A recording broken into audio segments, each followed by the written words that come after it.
जय राम कृष्णा। आज हम अपना दूसरा एनिमी, कल हमने देखा काम, क्रोध, मद, मोह, मत्सर और लोभ। ये हमारे 6 अति सूक्ष्म शत्रु जो हमारे अंदर बैठ के अपने ही अंदर पनप के हमें ही ख़त्म कर रहे हैं।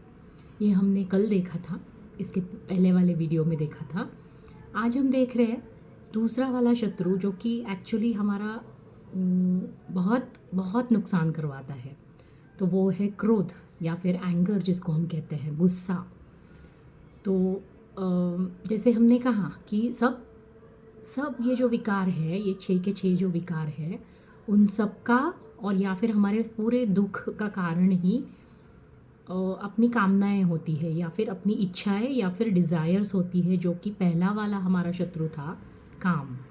कि हमारी जो इच्छाएं है वो हमारी सबसे बड़ी दुश्मन है। और अभी दूसरे नंबर पे जो आता है वो क्रोध है। और अगर हम देखने जाए तो क्रोध का मूल भी इच्छा ही है। मतलब अगर हमें क्रोध आ रहा है तो उसका भी कहीं ना कहीं कारण अपनी इच्छाएं ही है। तो in other terms if I have to say, हमको ये कहना पड़ेगा कि अगर हमको किसी बात से गुस्सा आता है, किसी पे गुस्सा आता है, तो अगर हम उसके मूल तक जाके देखें तो उस गुस्से का एक में कारण होता है कि हमारी कुछ इच्छा होती है। उस इच्छा अनुसार अगर चीज़ें नहीं होती है तो हमें गुस्सा आता है। तो ये बात फिर से भगवान श्री कृष्ण ने गीता में कही है कि जब हमारी कोई कामनाएं होती है, इच्छाएं होती है, डिज़ायर्स होती है, और वो जब फुलफ़िल नहीं होती, सामने वाला उन हमारी अपेक्षाओं पे खरा नहीं उतरता, उम्मीदों पे खरा नहीं उतरता, तो क्या होता है, हमें ऑटोमेटिकली गुस्सा आ जाता है। अब कल से ना एक चीज़ नोट करेंगे कि जब भी हमको गुस्सा आता है वजह क्या होती है। हमको किसी परिस्थिति से, किसी इंसान से, कहीं पे भी हमारी कुछ अपेक्षा होती है। जैसे एकदम सिंपल सी कि फ़्लाइट ऑन टाइम निकलेगी और मैं कहीं जाना है तो मैं वहाँ पे टाइम पे पहुँचूँगा या पहुँचूँगी, और डिले हो रही है, फ़्लाइट डिले हो रही है, आपको गुस्सा आपका चढ़ने लग जाएगा। फिर आप गवर्नमेंट को, प्रशासन को, एयरपोर्ट अथॉरिटीज़ को, सबके ऊपर गुस्सा आपको आएगा और आप गालियाँ बकने लगेंगे, क्योंकि आपकी अपेक्षा थी, आपने एक एक्सपेक्टेशन रखी थी कि फ़्लाइट टाइम पे आएगी और मेरी जर्नी आसान होगी। हाँ, तो ये गुस्से का एक मैंने एग्ज़ाम्पल दिया। अभी एकदम छोटे बच्चे का हम एग्ज़ाम्पल देते हैं कि बच्चे को भूख लगी है, उसकी सिंपल सी अपेक्षा है कि माँ उसको तुरंत गोद में उठा लेगी और उसको खाने पीने देगी। हाँ, और जब माँ उसको 5 मिनट तक नहीं उठाती, वो अपना रोने का इंटेंसिटी बढ़ाने लगता है। क्यों? क्योंकि उसकी एक्सपेक्टेशन है मदर से, अपनी माँ से ये एक्सपेक्टेशन है, या अपने मतलब वो एक्सपेक्ट कर रहा है कि इच्छा है उसकी कि माँ उसको तुरंत उठा ले। नहीं उठाया, गुस्सा चढ़ गया। तो ये एकदम छोटे बच्चे से लेके हमारे अंत तक हमारी यही वजह है एक गुस्सा करने की, कि हमारी अपेक्षा जब पूरी नहीं होती हमें गुस्सा आने लगता है। यही एक वजह है कि हमें बार बार गुस्सा आता है दिन भर। तो अगर हम एक्सपेक्टेशंस को एक्सेप्टेंस में बदल दें तो ये गुस्से के मूल तक हम पहुंच गए और हमारे गुस्से पे हमको काबू करने में बहुत आसानी होगी। ये मेरे कई सालों से रिसर्च किया हुआ मामला है, क्योंकि मैं बहुत गुस्सेल हूँ अभी भी, और मेरी लगातार कोशिश चलती रहती है कि मैं अपने गुस्से पे काबू कैसे करूँ। तो उसी का अनुभव लेके मैं आपको बोल रही हूँ कि बहुत सारे आपको एंगर मैनेजमेंट के कोर्सेज और टिप्स बताई जाएंगी, मगर nothing of them work eventually. तो आपको अगर अपना एंगर मैनेज करना है एज सच, तो पहले तो हमको उसका मूल ढूंढना है। और शायद मैंने ढूंढ लिया है कि जैसे कृष्णा की फ़िलॉसफी को फॉलो करते ही, कि जब हमारी इच्छाएं पूरी नहीं होती तो हमको गुस्सा आता है, हमको बहुत क्रोध आता है, और क्रोध आगे चल के हमारा बहुत ज़्यादा नुकसान करता है। ये बताने की ज़रूरत नहीं है, आजकल सोशल मीडिया ने हम सबको बहुत ज़्यादा एजुकेटेड बना दिया है। हमारे पास पीएचडीज़ है, व्हाट्सअप पीएचडीज़, इंस्टा पीएचडीज़, हम सबके पास है। तो हमको पता है कि जब भी हमको गुस्सा आता है, अनवांटेड न्यूरोट्रांसमीटर्स को हो या फिर हार्मोन्स को हो, हमारे बॉडी में रिलीज़ होते हैं। अनवांटेड केमिकल्स हमारे बॉडी में रिलीज़ होते हैं, जैसे एड्रेनालिन वगैरह, जिसकी वजह से हमारी सर्कुलेटरी सिस्टम पे बहुत बुरा असर पड़ता है, हमारे हार्ट पे बहुत बुरा बुरा असर पड़ता है, जिसकी वजह से हमको आगे चल के बहुत बड़ी बड़ी बीमारियां होती है, जैसे ब्लड प्रेशर, डायबिटीज़। ये इन सब बीमारियों का मूल ही हमारा गुस्सा है। और इन अदर टर्म्स हम कहें कि हमारी इच्छाएं हैं, हमारी इच्छाएं है, तभी हम उनको पूरा नहीं कर पा रहे, और पूरा नहीं हो रही है वो तो हमको गुस्सा आ रहा है। और कभी कभी हम डिसेंसी के तौर पे गुस्से को जाहिर नहीं करते, स्पेशली अगर हमसे बड़ा उम्र में या फिर इज्जत में या किसी भी हाल में वो हमसे अगर बड़ा है रुतबे में, तो हम उसके ऊपर गुस्सा निकालते नहीं हैं। जनरली अपने बॉसेस पे, या घर में जो बड़े होते हैं, सास ससुर, माता पिता, या जो भी जिनके साथ भी आप रहते हैं, जो आपसे सीनियर है, टीम में आपसे जो सीनियर है, उनके ऊपर आप गुस्सा नहीं निकाल सकते हो। एक तो संस्कारों की वजह से, या फिर आपको ये डर है कि उसका रिपरकशन आप पे कुछ गलत आएगा, इसलिए आप बड़ों पे तो गुस्सा कभी निकालते नहीं हो, मगर वो छोटों पे निकलता है। जनरली हम गुस्सा छोटों पे ही निकालते हैं, अपने से जो कमज़ोर हैं उनके ऊपर ही निकालते हैं। गुस्सा अपने से कमज़ोरों पे ही निकाला जाता है, कभी भी अपने बड़ों पे कभी नहीं निकलता। और फिर यही हायरार्की चलती रहती है दिन भर। बॉस ने मेरे पे गुस्सा किया, मैंने फिर अपने सबॉर्डिनेट पे किया, उसने उसके हाथ के नीचे वाले से किया, उसने जाके अपने घर में अपने पत्नी से किया, पत्नी ने फिर अपने बच्चों पे किया। तो ये हायरार्की चलती रहती है कि हम अपने से छोटों पे लगातार गुस्सा करते जाते हैं। तो ये एक ट्रेंड है, ये चेन रिएक्शन है कि हमने शुरू की और वो कहीं और जाके फिर कुत्ते तक जाके वो थमेगी, कि वो बच्चा जाके फिर अपने घर के कुत्ते पे वो गुस्सा निकालता है। तो ये लगातार ऐसे चलता रहता है।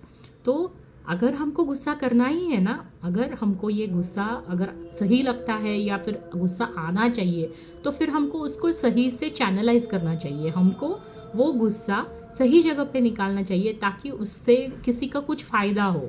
मान लो आप पब्लिक में हो, कुछ गलत काम वहाँ पे हो रहे हैं, और आपको उसका डट के मतलब आपको उसकी निंदा करनी चाहिए, आपको उसका प्रोटेस्ट करना चाहिए, ताकि उससे 10 लोगों का भला हो। तो आपको गुस्सा हो आप, मगर आपने वो गुस्सा सही जगह चैनलाइज किया, या सही जगह सही चीज़ के लिए आप लड़े, तो आपके गुस्से का कुछ फ़ायदा हो रहा है।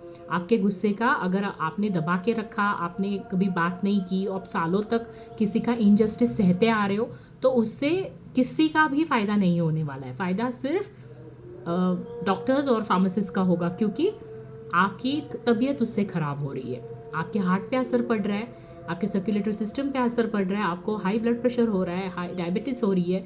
तो वो गुस्सा अंदर ही अंदर रह के आप पे बहुत ज़्यादा नुकसान कर रहा है, आपका बहुत ज़्यादा नुकसान कर रहा है। तो इसीलिए गुस्सा बहुत बड़ा दुश्मन है हमारा, और उसको अगर हम काबू कर सके तो इसके जैसा और कुछ भी नहीं।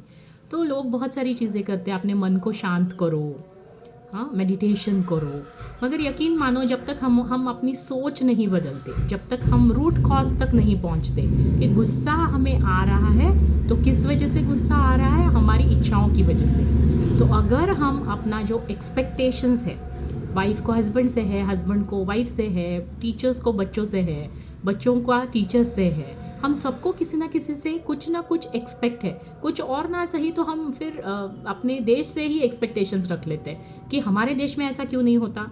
हाँ, हम भी उसी देश का एक पार्ट है, मगर निंदा करते वक्त हम सबसे आगे हैं अपने देश की, और जब एक्सपेक्टेशंस रखते हैं ना, तब भी हमारे देश से ही करते हैं। इतना कुछ मुफ्त में मिल रहा है, इतना कुछ देश में तरक्की हो रही है, मगर हमारे एक्सपेक्टेशंस कभी ख़त्म नहीं होते। हमारी मांगे और एक्सपेक्टेशंस तो रहती ही है, मगर एक्सपेक्टेशंस से ज़्यादा अगर हम एक्सेप्टेंस पे ध्यान दें, मतलब हम अगर स्वीकार करें, मतलब आपकी वाइफ ऐसी ही है तो आपने स्वीकार कर लिया, तो आपको गुस्सा कम आने लगेगा।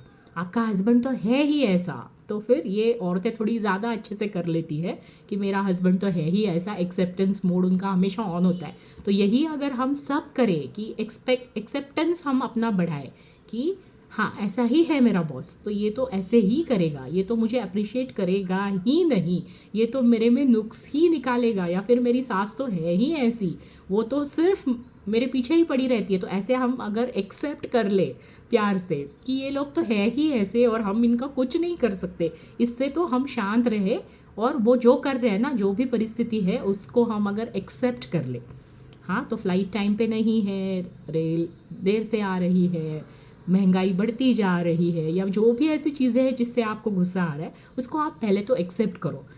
You first accept, see if you can change anything about it, and if you cannot change anything about it, just let go. तो इससे आप गुस्सा कम करोगे.